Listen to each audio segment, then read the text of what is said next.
Bonjour, je m'appelle Armel Toquin, je suis infirmier depuis 10 ans et je suis actuellement en formation IPA, psychiatrie et santé mentale à l'IFITS Théodore Simon. L'étudiant expert, un podcast original de l'IFITS. Un podcast par les étudiants infirmiers pour les étudiants infirmiers.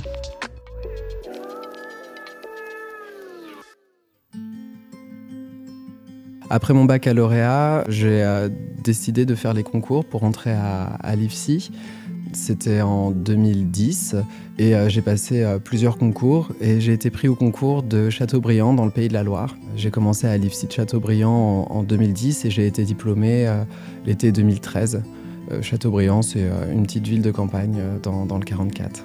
Quand je suis rentré à l'IFSI, j'avais très envie de travailler au bloc opératoire. Et au fur et à mesure des années qui sont passées, je me suis rendu compte que j'étais peut-être pas l'infirmier technique que j'imaginais. Moi, ce que j'aimais bien, c'était discuter avec les patients, comprendre un petit peu leurs problématiques, leur point de vue sur leur pathologie. Et puis, durant les études, il y a un stage obligatoire en psychiatrie qui doit être mené. Et à cette occasion, moi, je suis allé au CMP de Nort-sur-Erdre, dans le nord de Nantes. Et j'ai fait un stage de 10 semaines dans un CMP qui m'a beaucoup plu. Avoir des suivis sans être accompagné d'un médecin, ils pouvaient faire des visites à domicile et ils avaient une certaine autonomie, ça m'a beaucoup plu. Et puis je me suis rendu compte que j'étais à l'aise avec les patients en psychiatrie, j'aimais bien discuter, j'aimais bien essayer de les accompagner un peu dans les soins, dans leur quotidien. En sortant de diplôme, je me suis pas tout de suite dit que je voulais aller en psychiatrie parce que il y a encore cette image de l'infirmier qui part en psychiatrie, qui peut plus revenir derrière sur une carrière, disons, hospitalière classique. Et j'avais un peu peur de me lancer, sauf que les premières propositions de travail qu'on m'a fait, c'était en psychiatrie. Et du coup, je me suis dit que ça valait peut-être le coup de faire une année et puis potentiellement faire marche arrière, qui serait pas encore trop tard. Sauf que au bout d'une année, il était hors de question de partir de psychiatrie, quoi. Donc moi, j'ai commencé à travailler à l'hôpital Corentin-Selton dans un service semi-fermé, qui est un service en fait d'hospitalisation à temps complet pour des patients qui sont hospitalisés à la fois sous contrainte et puis d'autres patients qui sont en soins libres. C'était un service qui ouvrait et du coup, ils ont composé une équipe. Et je pense que l'équipe, c'est l'élément principal qui m'a fait décider de rester. Et puis, il y a un réel besoin de travailler en équipe en psychiatrie, d'accorder un peu les violons pour que face aux patients, on soit à peu près tous sur la même longueur d'onde. Il y a des vraies réflexions qui sont menées sur la façon dont on va accompagner les patients dans les soins. Et c'est vraiment quelque chose qui m'a plu parce qu'il y avait des bonnes ambiances, on rigolait pas mal. Et puis les patients aussi, c'est un autre élément qui m'a plu. Les patients en psychiatrie ils sont touchants en fait. Ils sont souvent dans des conditions sociales ou dans des conditions psychiques assez particulières. Et l'hospitalisation, c'est un moment très particulier aussi dans l'histoire de leur maladie. Et les croiser à ce moment-là, dans un moment vraiment où ils sont vulnérables, les aider, de faire en sorte qu'ils s'en sortent, de faire en sorte qu'ils comprennent un petit peu ce qui leur arrive, c'est vraiment quelque chose qui m'a plu. Et au bout d'un an, du coup, je me suis dit, non, j'ai pas fini en fait, j'ai encore des choses à apprendre, j'ai encore des choses à découvrir et puis il y a encore plein de patients, plein de choses à faire.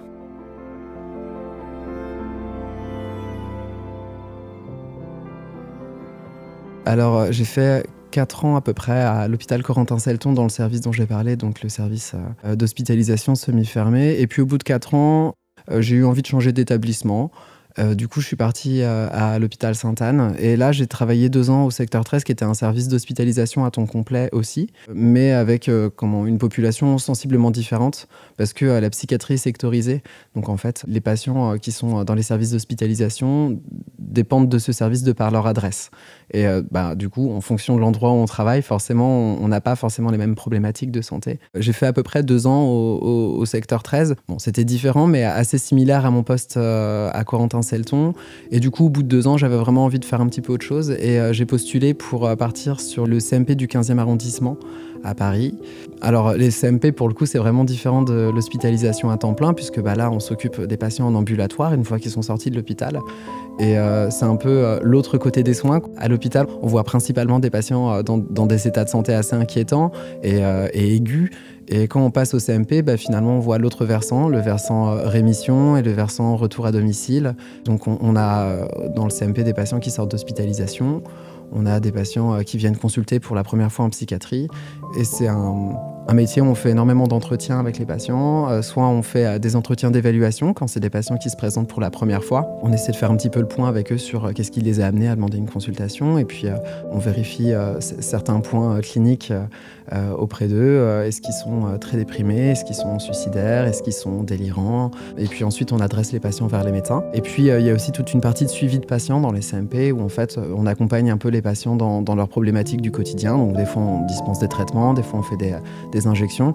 Et puis d'autres fois, on règle des problèmes de quotidien. Donc un patient qui ne sait pas où faire ses courses, on l'accompagne pour essayer de voir où est-ce qu'il y a un magasin pour acheter de l'alimentation à côté de chez lui. Des patients qui ont des difficultés avec leurs papiers, des fois, on essaie de les accompagner auprès de l'assistante sociale. Des patients qui ont des difficultés avec leur voisinage, des fois, on va chez eux pour voir un peu comment ça se passe, quelle est la nature de leurs difficultés. Et puis, c'est un métier où l'infirmier, il est très autonome. C'est un petit peu ça qui m'a mené après derrière à vouloir faire le projet d'infirmier en pratique avancée, c'est pour avoir encore plus d'autonomie finalement.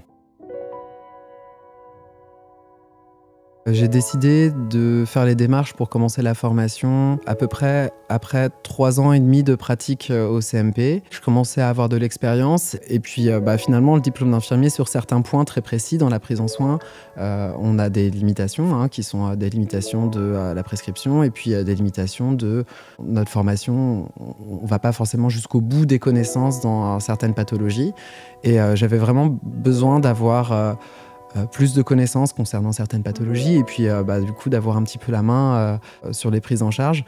La psychiatrie, c'est une spécialité qui est quand même un peu en souffrance. Il y a de plus en plus de patients et puis une variété de patients qui est de plus en plus large puisque depuis le Covid, on accueille quand même des patients de plus en plus jeunes avec des problématiques qu'on voyait moins il y a quelques temps, d'isolement, de dépression à des âges très jeunes. Et puis il y a toujours la population psychiatrique que j'ai envie de dire classique qui est toujours là et qui a ses problématiques à elle. Finalement, moi, ce que j'avais envie, c'était un petit peu d'augmenter en compétences et d'augmenter en autonomie pour pouvoir aller plus loin dans les prises en soins et pour pouvoir accompagner encore un peu plus les patients dans leur quotidien et avoir une assise clinique un peu plus poussée pour pouvoir mener mes réflexions cliniques un peu plus loin. En termes de formation, moi, j'ai pas fait de formation complémentaire de type universitaire. J'ai pas fait de DU particulièrement. D'ailleurs, c'est important de le dire, pour faire IPA, on n'est pas obligé d'avoir fait des DU avant, des diplômes universitaires. Moi, j'en ai pas fait, j'ai été pris en formation. J'ai suivi des formations plutôt dans le cadre de mon parcours professionnel, en m'inscrivant un peu régulièrement à des formations qui m'intéressaient. L'une des formations que j'ai fait qui m'a le plus plu, c'est la formation sur l'entretien motivationnel. C'est vraiment une technique d'entretien infirmier, enfin d'entretien plutôt psychologique, disons, parce que l'idée, c'est d'aller explorer avec le patient l'ambivalence. Donc l'ambivalence, c'est quoi? C'est les difficultés qu'on peut avoir à mener un choix. C'est d'aller explorer l'ambivalence avec le patient dans sa situation et d'essayer de le guider en valorisant certains points de son discours, de sa façon de parler. Alors l'idée, c'est pas du tout d'influencer le patient, c'est justement de le conduire à prendre une décision qui va l'aider. Je sais pas, par exemple, ça peut être j'ai du mal à prendre des décisions quant à ma vie professionnelle, est-ce qu'il faut que je quitte mon travail? Et puis au fur et à mesure de l'entretien, le patient il va verbaliser quelques mots, on va essayer de reprendre avec lui certains points et puis de mettre en lumière certains éléments précis dans son discours qui vont l'aider finalement à décider est-ce qu'il faut que je reste dans mon travail ou est-ce qu'il faut que je le quitte, par exemple. Ça, c'est vraiment une formation qui m'a plu. C'est une formation qu'on reprend un petit peu derrière sur la formation IPA. Alors, pas l'entretien motivationnel pur et dur, mais dont on discute, par exemple, dans tout ce qui concerne la dictologie ou dans tout ce qui concerne l'adhésion aux soins pour motiver les patients, par exemple, à prendre leur traitement et à bien comprendre leur pathologie. C'est des techniques qui sont vraiment utiles au quotidien quand on mène des entretiens. Il y a des formations qui sont proposées concernant la gestion de la violence et de l'agressivité. Alors on en parle beaucoup en psychiatrie, c'est un peu quelque chose qui colle à la peau de la psychiatrie. C'est une discipline où les patients peuvent être violents ou dangereux. C'est assez injuste, je trouve, comme réputation, parce qu'en fait, les situations de violence ou d'agressivité, il y en a, elles existent. Malgré tout, elles ne sont pas si présentes que ça. Moi, j'ai travaillé quand même 6 ans dans ma carrière en intra-hospitalier. J'en ai vu des situations de violence ou d'agressivité, mais pas si quotidiennement que ça, quoi. C'est quand même des choses qu'on apprend à gérer, puis c'est des choses qu'on apprend à voir venir, c'est des choses qu'on peut travailler avec les patients. Et donc, il y a des formations qui sont proposées pour justement aider les soignants à identifier les signes d'agitation chez le patient, à prendre des décisions concernant ces patients-là pour éviter que justement il y ait des passages à l'acte. Quels mots il faut utiliser ou quelle attitude il faut adopter quand un patient présente des signes d'agitation ou commence à se montrer agressif. Il y a une formation qui s'appelle la formation Oméga, qui est assez connue dans le milieu de la psychiatrie concernant la gestion de l'agitation et de la violence, où finalement c'est à la fois des techniques de désescalade verbale, d'apaisement, et à la fois aussi des techniques d'autodéfense, certains gestes, certains mouvements. On apprend aux soignants à mieux communiquer dans les moments comme ça de tension pour le patient, et puis aussi à mieux se tenir, quelle posture tenir, à quelle distance se placer du patient en fonction un petit peu de son état d'agitation. C'est des choses qui sont utiles de temps en temps, pas quotidiennement. Ce que je leur dis, il n'y a pas des situations de violence tous les jours en psychiatrie, c'est une idée fausse. Ça, c'est vraiment une formation qui m'a plu, par exemple.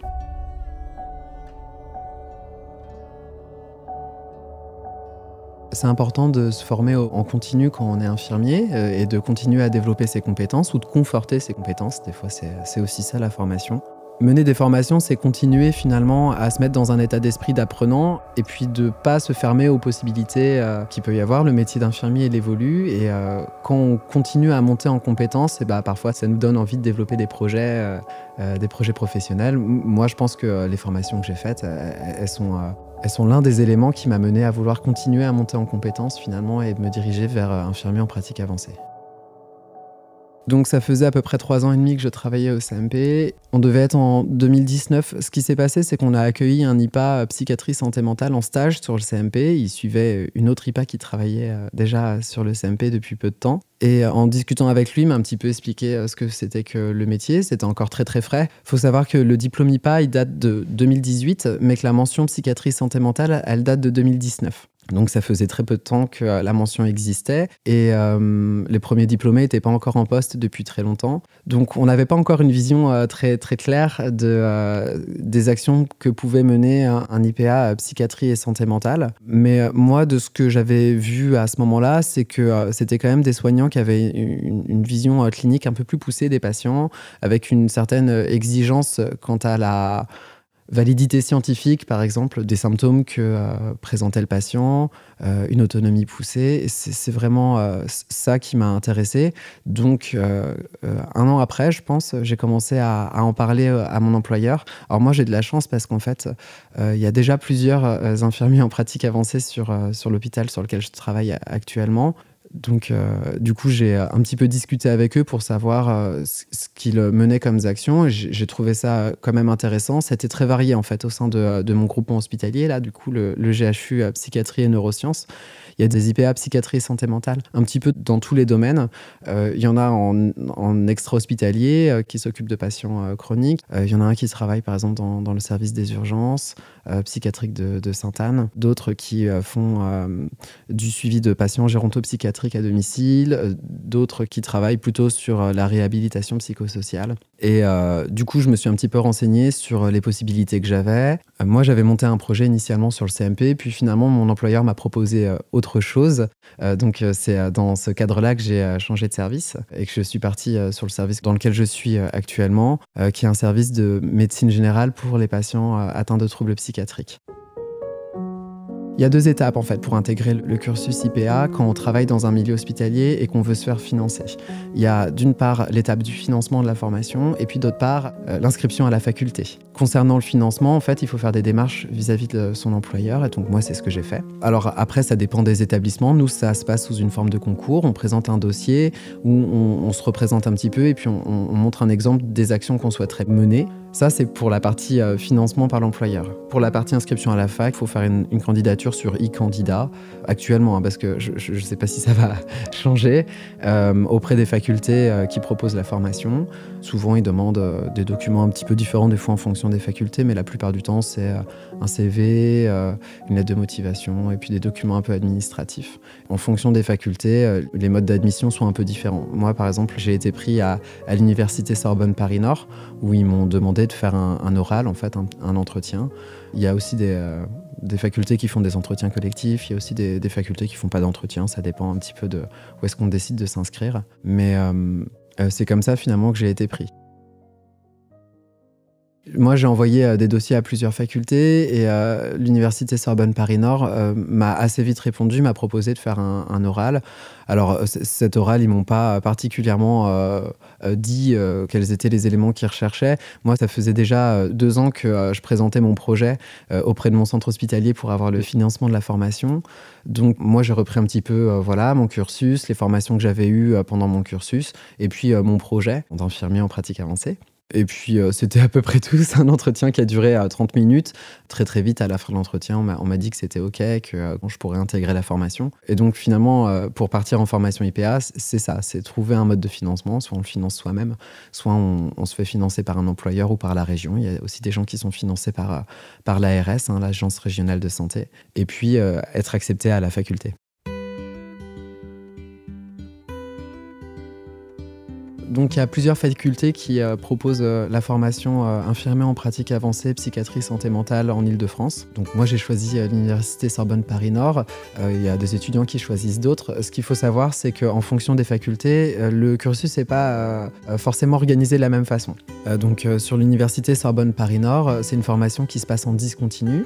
Ça veut dire que je ne suis pas en cours tous les jours, tout le temps. Je continue à aller travailler.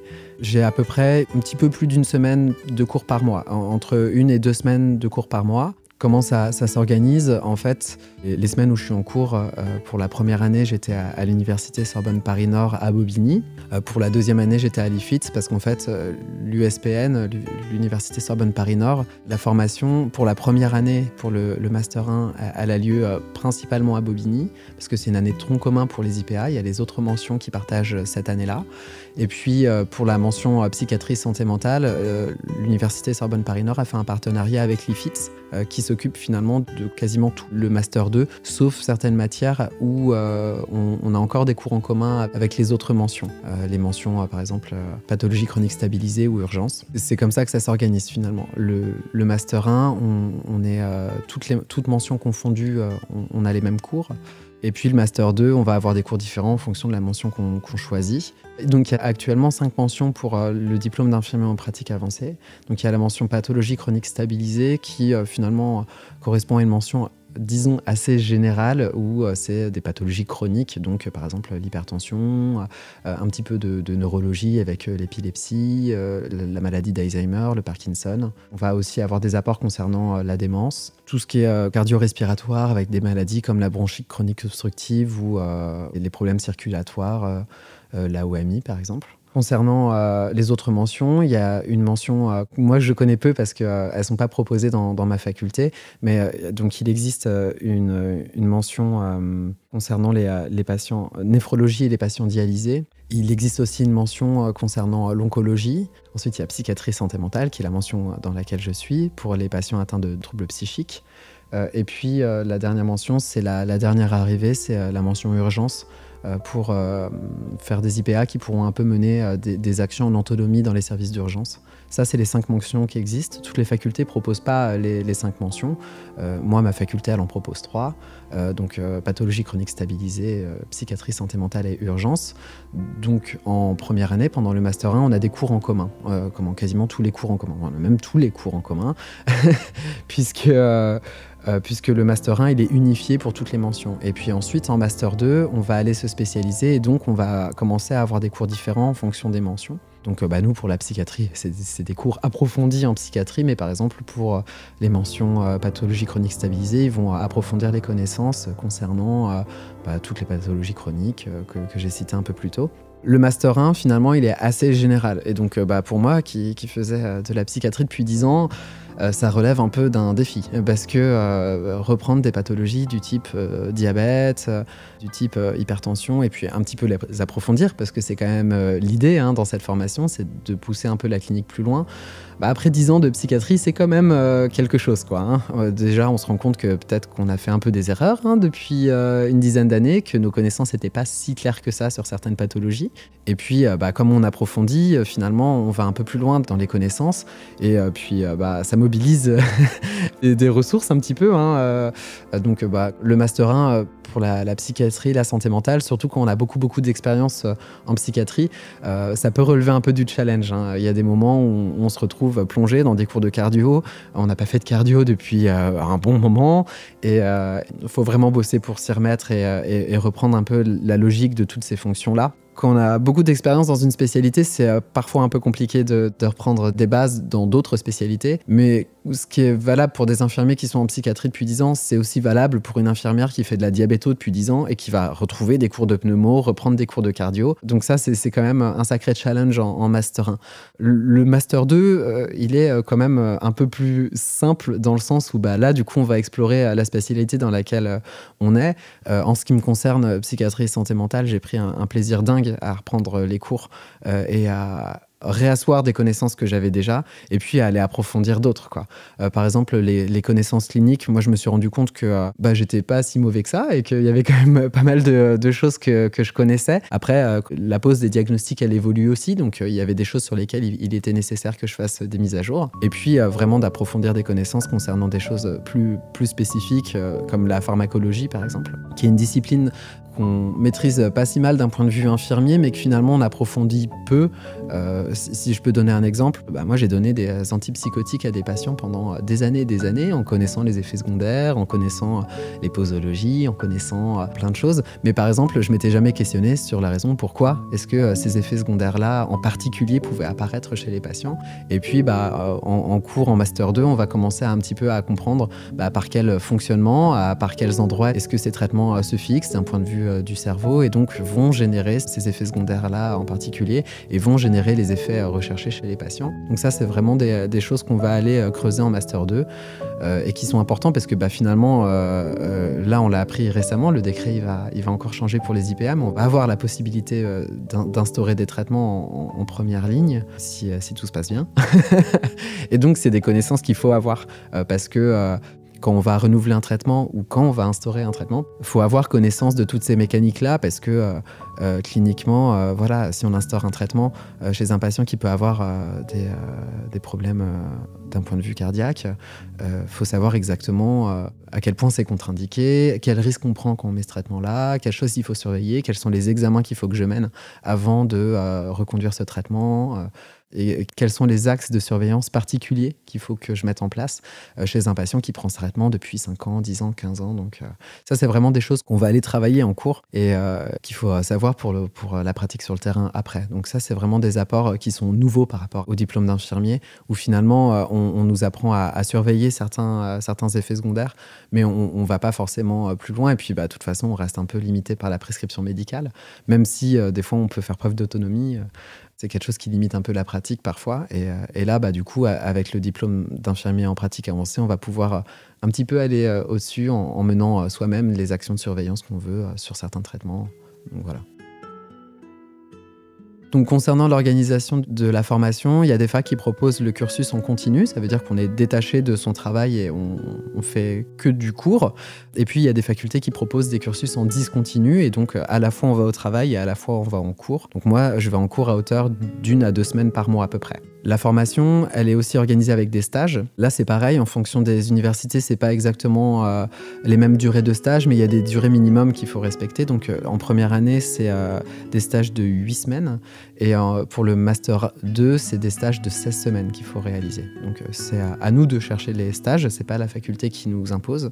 Et donc, on fait des stages un peu où on veut. Il y a aussi des facultés qui proposent de scinder les stages en 2 pour faire un petit peu plus d'expérience. Donc, voilà, en termes d'organisation de la formation, ça dépend un petit peu des facultés. Et concernant les modalités d'évaluation des connaissances, finalement, ça dépend aussi un petit peu des facultés. Concernant l'université Sorbonne Paris-Nord, ça se déroule plutôt comme des partiels. On va avoir des évaluations sous forme de QCM ou alors sous forme de travail à rendre. On a eu un peu les deux. Moi, j'ai pas eu d'épreuve orale sur mon parcours. Je sais que là, les Master 2 pathologie chronique stabilisée, ils ont eu une mise en situation, par exemple, pour leur évaluation. Nous, en psychiatrie santé mentale, on l'a pas eu. Après, ça dépend des années aussi. Comme c'est un diplôme qui est très récent, les modalités d'évaluation, elles changent un peu chaque année, parce qu'un diplôme qui date de 2018 ou de 2019 pour la psychiatrie et la santé mentale, c'est très frais et il y a encore des évolutions. Mais la plupart du temps, les évaluations se font sur des périodes de partiels, pour ma formation à moi, avec une partie de travail à rendre, quelques travaux de groupe des fois, et puis des évaluations vraiment très formelles sous forme de QCM, ou alors des questions avec des réponses un peu à argumenter. Mais c'est plutôt comme ça que s'organisent les évaluations. C'est assez stressant, hein, on va pas se mentir.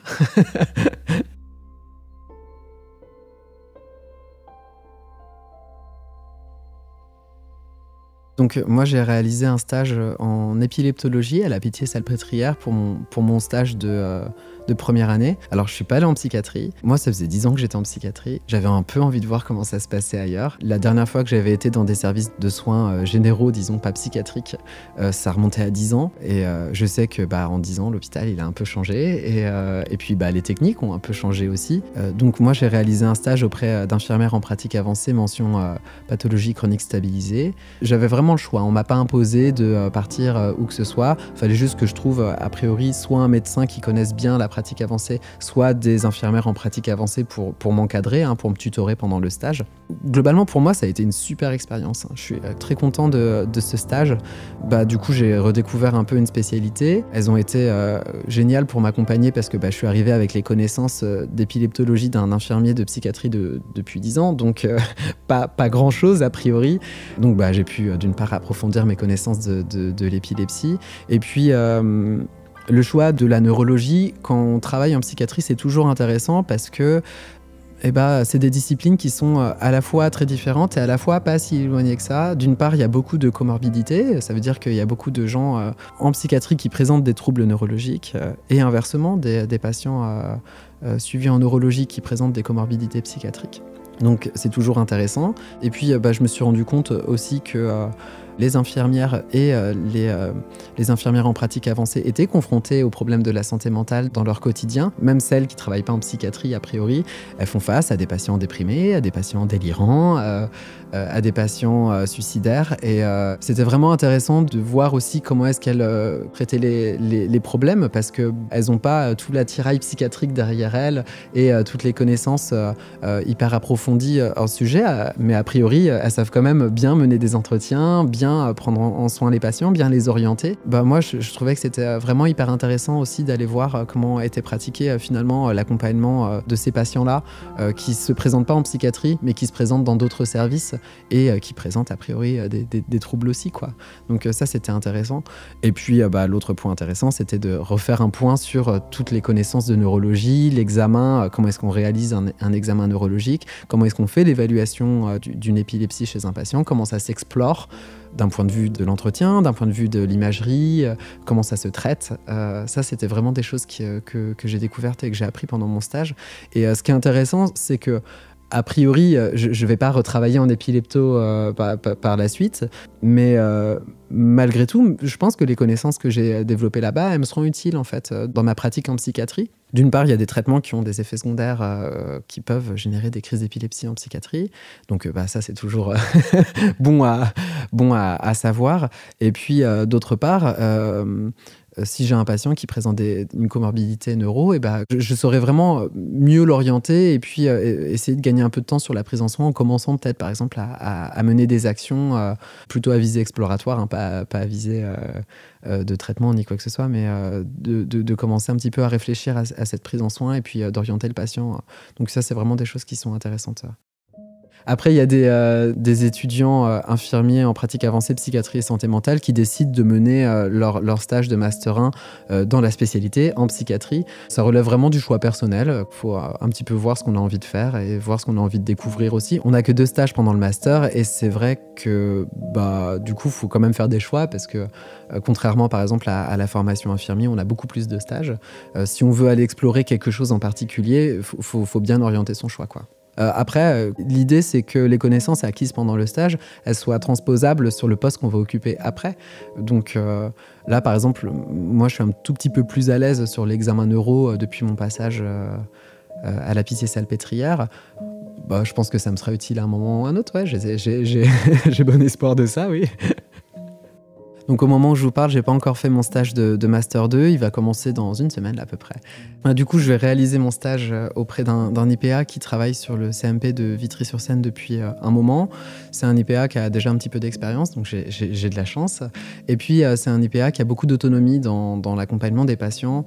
Il suit des patients chroniques, mais il va aussi rencontrer de nouveaux patients pour faire des évaluations et puis pour essayer de faire du dépistage finalement de troubles psychiatriques chez des patients jeunes. C'est aussi un IPA qui a pas mal d'expérience dans le renouvellement d'ordonnances, puisque c'est un petit peu un des points importants de la formation. Et puis c'est un IPA qui a aussi pas mal d'expérience dans l'évaluation clinique.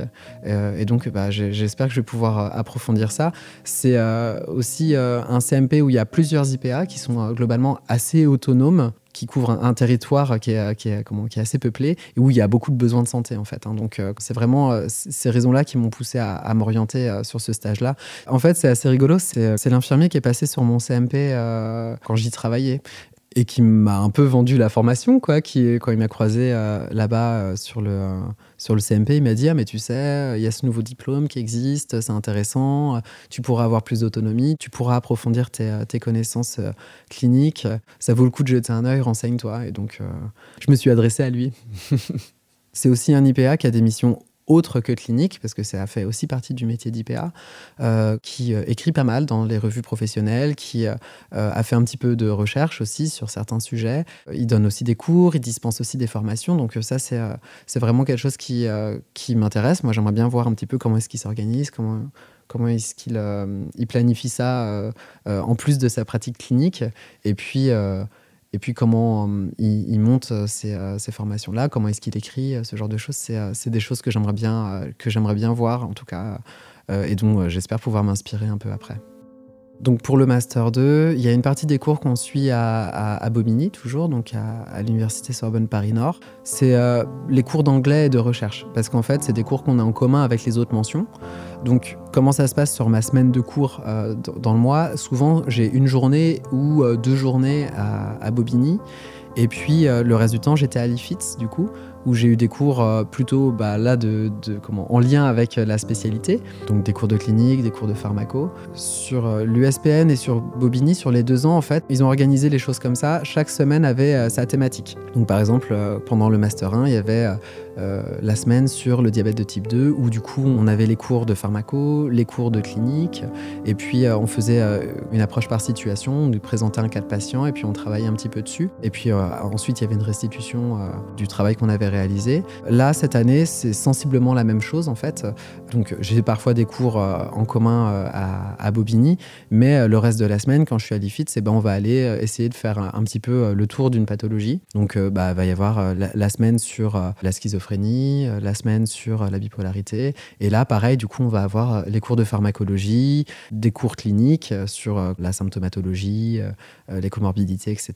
Et puis, un petit peu une approche par situation. Pareil, on nous présente un cas de patient et puis on doit un petit peu réfléchir à quelles actions on pourrait mener, quels signes cliniques il présente et quels effets secondaires il présente. Enfin, voilà, ce genre de travail-là qu'on réalise toutes les semaines, toutes les semaines de formation. Donc pour la validation du diplôme d'infirmier en pratique avancée, il y a les partiels, ça on en a parlé, mais en plus il y a un mémoire à rendre. Alors là c'est pareil, ça va un peu dépendre des facultés. Sur l'Université Sorbonne Paris-Nord, ils nous demandent de rendre un article scientifique avec une méthodologie scientifique qu'on doit rendre sous le format d'un article publiable. Donc c'est plus le gros mémoire de 70 pages. Ça va plutôt être un article condensé de 6 ou 7 pages. Ça dépendra un petit peu de l'article, hein. Mais c'est ce format-là qu'on doit rendre, sachant que ça nous épargne pas vraiment du travail des 70 pages derrière, puisque un article scientifique, c'est finalement le résumé d'un très gros travail. On va quand même devoir écrire derrière tous les apports qu'on va essayer d'amener dans cet article. Donc Donc ça, c'est le travail de mémoire qui est soutenu ensuite durant l'été. Là, en fait, au mois de juin, je vais devoir rendre mon écrit et puis il va y avoir une soutenance. Courant juin, juillet, ça m'étonnerait, peut-être jusqu'en septembre. Donc ça, c'est la dernière modalité d'évaluation, sachant que nous aussi, on doit faire des rapports de stage à chaque fois à rendre qui sont aussi notés. Donc voilà un petit peu concernant les modalités d'évaluation, en plus des partiels qui sont les partiels d'évaluation des connaissances cliniques, entre autres. Donc concernant le mémoire, déjà on a le choix du thème en fait. On peut développer n'importe quel thème et choisir vraiment le sujet qui nous intéresse ou qui nous plaît. Souvent ce qu'on fait, c'est qu'on commence un petit peu à faire une petite présentation sur le sujet qu'on aimerait mener et ces présentations-là, moi je les ai fait à Bobigny en fait, pendant le début du Master 2 où on a les journées de cours communs sur la recherche. Quand on présente notre sujet, finalement, la faculté essaie de regarder un petit peu quelle méthodologie on va utiliser ou quel sujet on va faire. Et puis là, c'est pareil, on a le choix. Soit nous, on demande à quelqu'un d'être notre directeur de mémoire, soit si on n'a pas d'idée, la fac nous aide un petit peu à en choisir un. Et là, ça a été un petit peu partagé. Il y a eu à la fois des étudiants qui ont des directeurs de mémoire de Bobigny et d'autres qui ont de l'IFITS. Ça dépend un petit peu du sujet, un petit peu de la méthodologie. Il y en a aussi qui en ont trouvé par eux-mêmes. Donc, il n'y avait pas de règles en particulier, mais en tout cas, on n'est pas lâché dans cette épreuve. On est vraiment accompagné. D'une part, on a eu tous les cours de recherche pendant le Master 1 et puis pendant le début du Master 2. Et puis, d'autre part, il y a les directeurs qui nous accompagnent un petit peu dans tout ça, pour qu'on soit un petit peu plus à l'aise avec une méthodologie qui est globalement, pour moi, que j'ai découverte pendant le Master 1. C'était vraiment pas quelque chose que je maîtrisais quand j'étais infirmier. Écrire un article scientifique, moi, ça m'était jamais arrivé. Je sais qu'il y a des infirmiers qui le font, mais moi ça m'était pas arrivé au cours de ma carrière. Le thème que j'ai retenu pour mon mémoire, c'est le thème des comorbidités somatiques, c'est-à-dire toutes les comorbidités qui ne sont pas psychiatriques, mais qui vont de pair avec les troubles psychiatriques. En fait, je suis parti de la lecture d'un article qui expliquait que les patients atteints de troubles psychiatriques ont une espérance de vie diminuée de 10 à 20 ans par rapport à la population normale. Ça s'explique par de nombreux facteurs qui ont déjà été explorés un petit peu d'un point de vue scientifique. À ce jour, on essaye de mettre en place des actions pour lutter contre cette surmortalité, mais c'est quand même pas facile.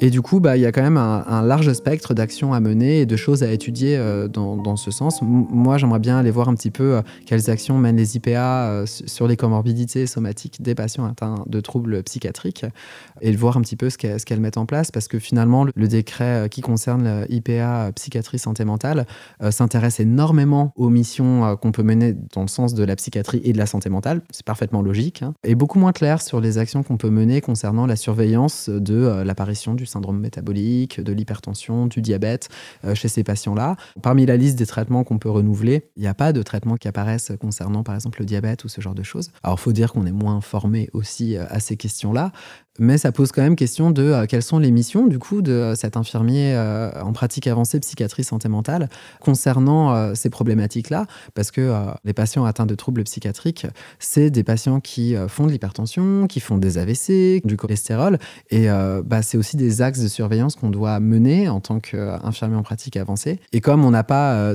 toutes les possibilités d'autonomie concernant ce sujet, moi je suis curieux d'aller voir finalement quelles actions sont menées en ce sens. Est-ce que c'est du dépistage? Est-ce que c'est de la prévention? Est-ce que c'est de l'éducation à la santé? Et un petit peu d'aller explorer ces choses-là. Donc la problématique de mon mémoire à ce jour, elle n'est pas encore extrêmement construite, parce que j'ai un petit peu de retard. Mais l'idée, c'est d'aller explorer ça. Après, au niveau du choix de la méthodologie, on verra. Moi, je pense que je vais m'orienter vers de l'entretien, parce que c'est quelque chose sur lequel je suis plus à l'aise. Les entretiens, c'est un truc que je sais faire. Mais on verra un petit peu comment ça va se mener. Et donc, concernant la directrice de mémoire, moi, j'ai une directrice de mémoire qui vient du LEPS, qui est un laboratoire qui est au sein de l'université Sorbonne Paris-Nord et qui m'accompagne un petit peu dans tout ça. Là, j'ai rendez-vous demain avec elle, par exemple. Donc voilà. Oui, j'ai des rendez-vous assez régulièrement avec elle. Après, c'est elle et moi qui les fixons. Ça dépend un petit peu de où est-ce que j'en suis.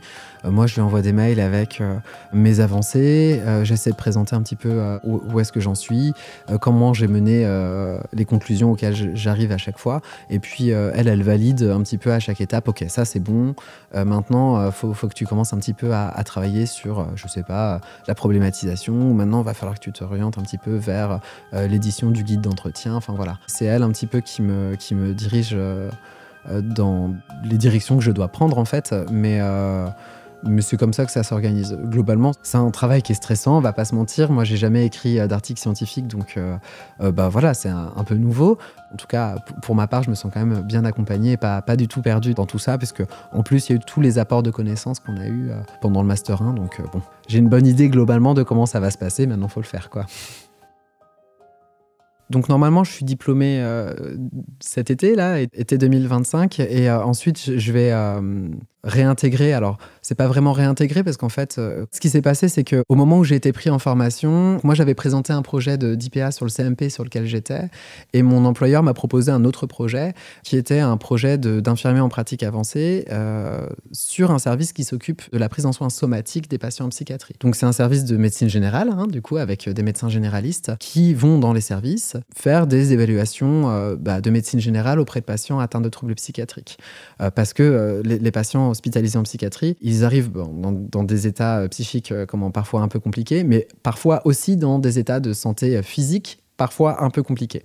Et donc, il y a une nécessité de cette prise en soin. Les psychiatres, la plupart du temps, sont quand même bien formés sur le suivi de ces pathologies-là, mais en fonction de à quel point ils sont à l'aise, des fois, ils ont quand même besoin d'être accompagnés ou d'avoir l'avis d'un médecin généraliste pour ces patients. Et donc, du coup, c'est un service qui s'occupe de ça.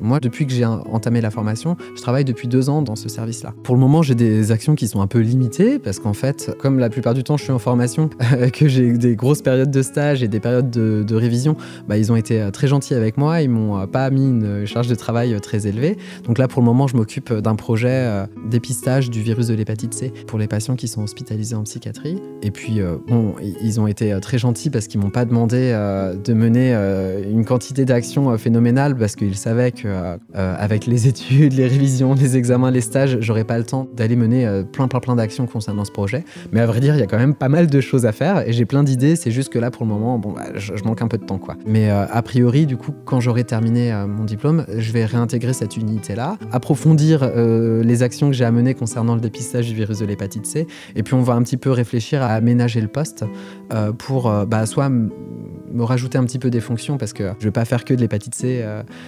J'aimerais bien faire un petit peu de clinique aussi. Donc on va réfléchir un petit peu à comment est-ce qu'on va organiser ce poste-là. Et puis potentiellement peut-être aussi me mettre des consultations sur un CMP. Moi en tout cas c'est quelque chose que j'aimerais bien. Et je pense que mon employeur il est parfaitement ouvert à l'idée de faire ça. Donc on verra un petit peu comment est-ce que les choses vont se construire. Mais a priori c'est pas extrêmement établi.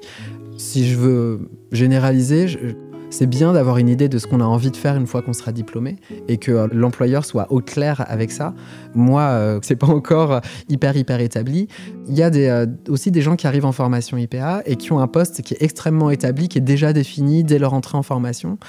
Sauf qu'en fait, pour eux aussi, c'est un petit peu flou parce qu'au fur et à mesure de la formation, ils vont commencer à de mieux en mieux appréhender ce que c'est que ce métier d'infirmier en pratique avancée, qui est encore un métier jeune, un peu en construction. Et en fait, ils vont se rendre compte que le projet initialement prévu, qui était très fixé, il est peut-être pas exactement construit au regard des compétences de l'IPA. Et donc, pour ces gens-là aussi, qui ont vraiment un poste très défini, va y avoir aussi des changements. En fait, ils vont aussi se dire, mais en fait, j'avais pas vu toutes les actions en termes de recherche. On avait vu que la clinique. Enfin, j'ai aussi besoin de faire de la recherche, ou j'ai aussi besoin de mener des actions, je sais pas, de leadership clinique ou ce genre de choses. Et on n'avait pas prévu ça dans le poste initial. Donc, la formation, elle aide aussi à construire le futur poste. Donc ça, c'est ce qui est prévu pour la fin de mon diplôme. Bon, le master, moi je parlais pour moi, mais il est copieux. Même si c'était a priori qu'1 ou 2 semaines de cours par mois, il y avait quand même du travail, notamment pas mal de travail personnel. Et puis l'apport de connaissances, c'est toujours un petit peu particulier, c'est-à-dire qu'on commence à aborder un sujet, puis on se rend compte qu'en fait il y a des aspects du domaine qu'on connaissait pas, et puis dans cet aspect-là du domaine, il y a encore des choses qu'on savait pas, et finalement c'est un peu un puits sans fond, hein. Une fois qu'on a mis le doigt dedans, on se rend compte qu'il y a toujours plus de choses à savoir, plus de choses à connaître, des spécificités, des petits détails qu'on connaissait pas. Ça sert à ça le master, mais c'est vrai que ça demande beaucoup de temps et pas mal mal d'énergie.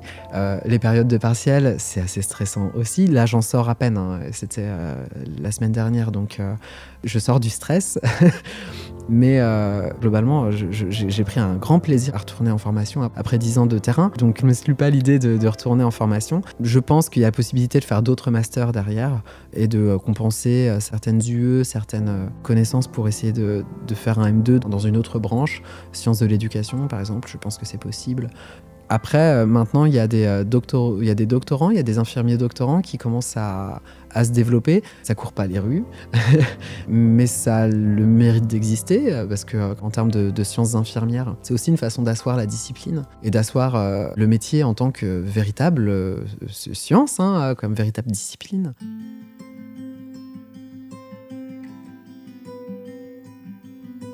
Concernant la taille de la promotion, en Master 1, on était une quarantaine. Et puis là, en Master 2, on est 10. Donc ça fait une toute petite promo, on se connaît tous. On est dans notre petite salle de cours avec les formateurs. Et c'est quand même un climat qui est assez agréable puisque quand on a une question, on peut la poser. Moi, je me suis jamais senti mal à l'aise avec mes collègues. Ça, c'est quelque chose qui est assez agréable au quotidien quand on a les cours. D'être dans une toute petite promo où tout le monde se connaît, ça, c'est vraiment quelque chose d'agréable. Moi, j'ai vraiment aucun regret d'être en formation à ce jour, hein. C'est vraiment quelque chose qui m'a plu et qui continue de me plaire. Moi, je suis parti en formation avec vraiment la volonté d'approfondir mes connaissances et de gagner en autonomie. Et à ce jour, j'ai vraiment le sentiment que sur ces objectifs-là, c'est atteint. L'impression que quand je reviendrai sur le terrain à temps plein, je vais avoir plus d'outils, plus de capacités, plus de droits aussi, hein, pour prendre en charge et accompagner les patients. Et ça, c'est vraiment quelque chose sur lequel je suis très content. J'ai aussi découvert des nouvelles choses en lien avec la recherche, en lien avec la pratique basée sur des preuves scientifiques. Et ça, c'est vraiment quelque chose qui va vraiment beaucoup me servir sur le terrain pour plus tard. Donc, c'est une formation que je recommande pour tous les infirmiers qui ont envie de gagner en autonomie et d'approfondir leurs connaissances, hein. C'est quelque chose qui permet vraiment ça.